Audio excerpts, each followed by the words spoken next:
오늘은 룻기 1장에서 우리 4장까지 룻기 전체를 한번 우리 함께 살펴보도록 하겠습니다. 이 룻기는 이 룻이라는 여인의 이름을 따서 이제 룻기라고 이렇게 불리우고 있습니다. 이 여인이 살아가던 시대적 배경은 이제 사사들이 치리하던 그런 사사기라고 할 수 있겠죠. 우리가 많이 이야기하듯이 이제 사사 시대는 왕이 없어 자기 소견대로 이제 행하는 시대였다라고 우리가 알고 또 배웠습니다. 이런 시대에 여전히 이제 하나님이 남겨놓으신 주요 인물들이 등장하고 여전히도 희망이 없는 것 같지만 그들을 통해서 하나님의 구원 역사가 계속 이어져 가는 것을 볼 수 있습니다. 이 룻이라는 여인도 아주 그런 주요 인물 중에 이제 속하는 여인이 되는 것이죠.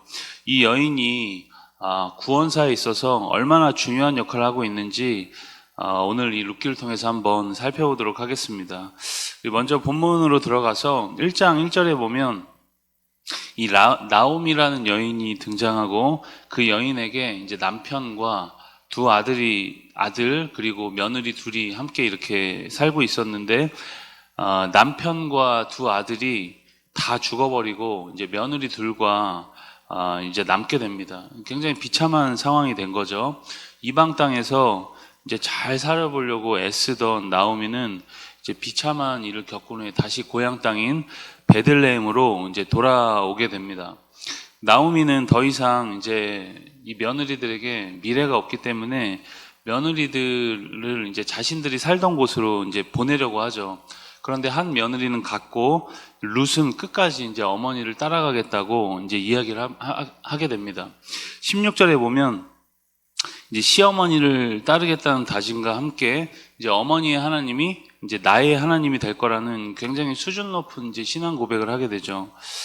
우리가 가끔 이 룻기를 읽으면서 이제 이 룻의 어떤 효심, 어머니에 대한 효심, 그런 것에 대해서 이제 강조하는 그런 이제 소재로 사용하기를 하는데 그런 면이 없는 것은 아니지만 사실 그런 이야기라기보다는 이제 신앙을 쫓아서 어머니의 하나님을 쫓는 그런 믿음과 신앙 이야기다라는 것을 우리가 기억을 해야 합니다. 이렇게 두 고부는 이제 어려운 일을 당한 후에 모압에서 다시 베들레헴으로 돌아갑니다.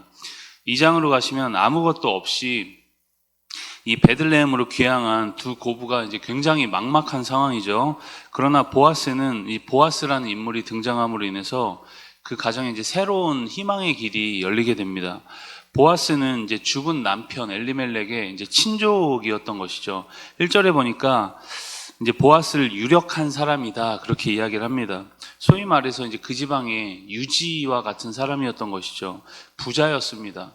당시는 보리를 추수할 시기였고 이제 여자 둘의 몸으로 먹고 살 길이 막막했던 룻은 당장 끼니를 해결하기 위해서 이제 나오미를 통해서 밭에 가서 이제 이삭을 줍게 됩니다. 그런데 신기하게도 이삭을 줍는 밭이 바로 이제 보아스의 밭이었습니다. 이러한 룻의 모습이 보아스의 눈에 띄었고 보아스에 의해서 룻이 이제 여러 혜택을 받게 됩니다. 그가 혜택을 받아서 이제 획득한 그런 양식이 시어머니와 이제 단기간 먹고 살기에는 이제 적지 않은 양이었던 것이죠. 그런데 이 은혜가 단순히 이제 끼니 해결로만 끝나지가 않습니다. 보아스가 바로 나오미 남편 가문의 이제 기업 물을 자 중에 한 사람으로 밝혀지게 되면서 또 다른 일이 일어날 것을 이제 암시하게 되죠.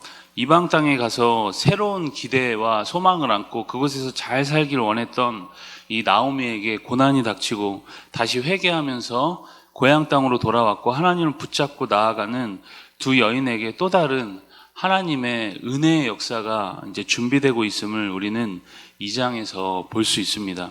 3장으로 가시면 이제 보아스는 기업 물을 자였고, 여러분 기업 물을 자라는 것은 율법에 의하면 이 친족인 가문의 아들 없이 이제 과부가 된 여인과 결혼해서 대를 이어준 어찌 보면 좀 희생적인 역할을 하는 것이 이제 기업 물을 자다 그렇게 이야기할 수 있습니다. 그 가문을 책임지고 그것을 위해서 이제 어찌 보면 희생하는 자리였던 것이죠. 단순히 돕는 정도가 아니라 함께 그 어려움을 짊어지고 동반하는 그런 역할을 해야 했던 것입니다. 그 보아스에게 들어간 룻에게 보아스가 만약 법적으로 먼저 기업 물을 자가 나타나지 않으면 그래서 그 책임을 이행하지 않으면 자신이 그 일을 하겠다고 이제 룻에게 고백을 하는 거죠. 얼마나 여러분 큰 은혜입니까? 이 보아스의 헌신을 통해서 이 하나님의 계획과 뜻이 이제 이루어져 가고 있습니다. 여러분, 대단한 일은 대단한 헌신과 또 대단한 순종을 통해서만 일어나는 것이 아닙니다. 작은 순종, 작은 헌신, 작은 선택을 통해서도 일어난다는 것이죠. 여러분, 보아스의 헌신이 작다고는 할 수는 없지만 어찌 보면 당시로서는 굉장히 평범한 헌신이라고 할 수 있습니다. 당연히 해야 될 일이고 그 일을 통해서 이제 하나님의 역사가 이루어지고 있음을 보게 됩니다. 사실 이런 보아스의 모습은 이제 우리 예수님의 모습과 굉장히 닮아 있는 거죠. 망가지고 죄 많은 인생을 위해서 예수님이 모든 것을 다 짊어지고 친히 우리를 위해 죽으시고 모든 앞날을 우리 가운데 보장해 주신 그 은혜와 굉장히 닮아 있는 것입니다. 오늘 우리가 이 사순절 셋째 주간을 지나면서 그 은혜를 다시 한번 기억할 수 있길 축복합니다. 우리 4장으로 가시면 우선순위로 이제 기업 물을 사람이 모두 룻을 거절하게 되고 결국 보아스가 이제 룻과 축복 속에서 결혼을 하게 됩니다. 그리고 자녀를 낳게 되죠. 그 아들의 이름이 바로 이제 오벳이었습니다. 오벳은 이제 다윗, 이스라엘의 왕이었던 다윗의 할아버지가 된다는 겁니다. 결국 이 가문에서 예수님이 태어나는 놀라운 축복을 이방 여인이 경험을 하게 되는 것이죠. 이렇게 하나님을 선택하고 믿음의 길을 걸어온 룻에게 하나님은 놀라운 은총으로 갚아주십니다. 여러분, 하나님은 이 자신을 의지하여 선택하는 자를 절대 실망시키지 않습니다. 예수님 발치에서 그의 말씀을 주의 깊게 들었던 마리아에게 예수님 말씀하시죠.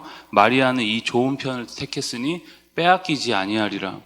여러분, 마리아는 예수님을 의지했고 그러한 선택 속에서 순종의 걸음을 걷습니다. 여러분, 우리 삶에 이와 같이 많은 선택들이 있죠. 여러분들은 오늘 어떤 선택을 하시겠습니까? 미워하고 저주하고 불평하는 자리에 서시겠습니까? 힘들고 어려워도 우리가 사랑하고 베풀고 축복하는 자리에 서시겠습니까? 여러분, 오늘 우리에게 주어진 선택 가운데 주님을 의지하며 모든 것을 선택해서 여러분 빼앗기지 않는 좋은 것을 선택하는 오늘이 다 될 수 있길 주님의 이름으로 축복합니다. 우리 룻기 1장에서 4장까지의 말씀을 경청합니다. 주의 말씀은 내 발의 등이요 내 길의 빛이니이다.